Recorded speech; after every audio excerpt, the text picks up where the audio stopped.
देश में रेलवे का विस्तार लगातार नई ऊंचाइयों को छू रहा है और इसी कड़ी में दक्षिण पूर्व मध्य रेलवे ने इस वर्ष विकास, सुविधा और सुरक्षा के क्षेत्र में उत्कृष्ट प्रदर्शन किया है। इस जोन के 8 करोड़ से अधिक यात्रियों को सुरक्षित और सुगम यात्रा सुविधा प्रदान की, जो पिछले वर्ष की तुलना में लगभग 12% अधिक है। बुनियादी ढांचे को मजबूत करने के लिए 125 किलोमीटर नई रेल लाइन बिछाई गई है। अमृत भारत स्टेशन योजना के तहत 50 स्टेशनों का आधुनिकीकरण किया जा रहा है, जिसमें बिलासपुर, रायपुर और दुर्ग प्रमुख है।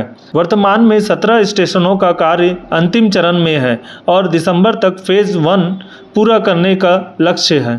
देखिए, रेल की स्पीड का मैं बताऊँ, हम लोग की जो इवन जो गुड्स ट्रेन है, मतलब मेल एक्सप्रेस छोड़ हमारी जो गुड्स ट्रेन की स्पीड है वो भी लगातार हर साल बढ़ा रही है। मतलब इस साल भी पिछले साल से ज़्यादा थी और आगामी वर्षों में जो हमारी और योजनाएं पूरी होंगी तो पिछले साल से और ज़्यादा ही होगा। ये वाला देखिए खंड तो हमारा 130 kmph का है, नागपुर से झारसुगुड़ा का। हमारा ट्रैक तो 130 के लिए फिट है और कोई और परियोजना आएगी तो मैं आपसे उसके डिटेल शेयर करूँगा। यात्रियों की सुविधा को ध्यान में रखते हुए रेलवे ने 4 नई ट्रेनों की शुरुआत की और 7 ट्रेनों का विस्तार किया है। 34 स्टेशनों पर नए स्टॉपेज दिए गए हैं तथा 63 स्पेशल ट्रेनों का संचालन किया गया। धार्मिक पर्यटन को बढ़ावा देने के लिए भारत गौरव ट्रेन का सफल संचालन हुआ। माल ढुलाई से लगभग 30,000 करोड़ रुपए का रिकॉर्ड राजस्व अर्जित किया गया है। सुरक्षा के तहत 18 ओवरब्रिज और 27 अंडर ब्रिज बनाए गए हैं, जबकि 34 लेवल क्रॉसिंग बंद की गई है, जिससे यात्रा अधिक सुरक्षित और सुगम हुई। जो उसके विभिन्न पहलू हैं उस पर हम लोग लगातार कार्य कर रहे हैं, जिसमें टेक्नोलॉजी का प्रयोग भी है। जैसा कि मैंने आपको बताया कि जब हमारे वैगन की मेंटेनेंस में हम लोग जो है टेक्नोलॉजी का प्रयोग कर रहे हैं ताकि हमारा कैप्चर हो सके कि किस वैगन में कोई किस तरह के इशू हैं और उसको कैसे अटेंड करा जाना है।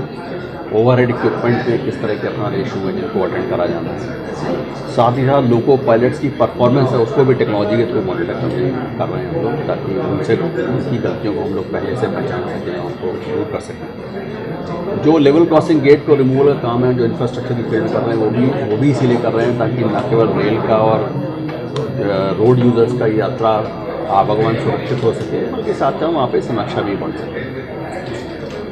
फायर प्रोटेक्शन के लिए भी लगातार हम लोग का कार्य चल रहा है। हम लोग सारे कोचेस में हम लोगों ने अरेंजमेंट करा हुआ है, अपनी सारी पावर कार्स में अरेंजमेंट करा हुआ है। तो ये सब कुछ प्रमुख चीज़ें हैं जो हम लोग अपना इम्प्रूवमेंट करने के काम कर रहे हैं।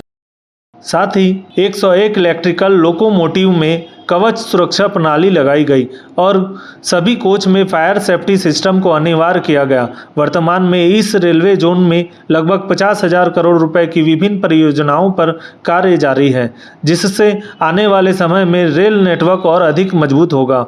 देखिए, इस वर्ष जो 2025-26 में जो हम लोग का एक प्रोजेक्ट दिल्ली राव से रावघाट वाला चल रहा है, उसको रावघाट से जगदलपुर तक बढ़ाने की परियोजना हमारी स्वीकृत हुई है, जो कि छत्तीसगढ़ की 4 डिस्ट्रिक्ट से गुजरेगी। उसमें से एक बस्तर डिस्ट्रिक्ट है। बस्तर डिस्ट्रिक्ट में करीब 40 किलोमीटर का हमारा ये ट्रैक होगा। 2026-27 का वर्ष ऐसा है जिसमें हमारी जो यात्री सुविधाएं हैं हम लोग कोशिश करेंगे। हमारे जो 50-47 स्टेशन जहाँ पे हम लोग प्रथम चरण वाला हमारा कार्य चल रहा है स्टेशन का, ये कार्य हमारा कंप्लीट हो जाए। सभी स्टेशन हमारे जो दिव्यांगजनों के जो फैसिलिटी हम लोगों ने प्लान कर रखी है वो भी सब जगह पर हो जाए। जहाँ जहाँ पे हमने लिफ्ट एस्केलेटर प्लान करे हुए हैं, लिफ्ट एस्केलेटर हमारे लग जाएँ।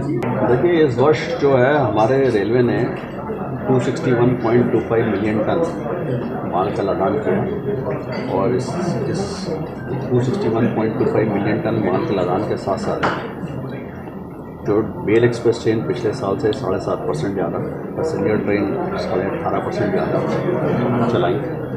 टोटल जो हमारे पैसेंजर यात्री थे वो भी 8.3 करोड़ यात्री थे जिन्होंने पैसेंजर ट्रेन और मेल एक्सप्रेस ट्रेन का फ़ायदा लिया। महाप्रबंधक तरुण प्रकाश सिंह के अनुसार जल्द ही 40 किलोमीटर अतिरिक्त रेल लाइन जुड़ने के साथ जगदलपुर तक का रेल सेवा का विस्तार संभव होगा।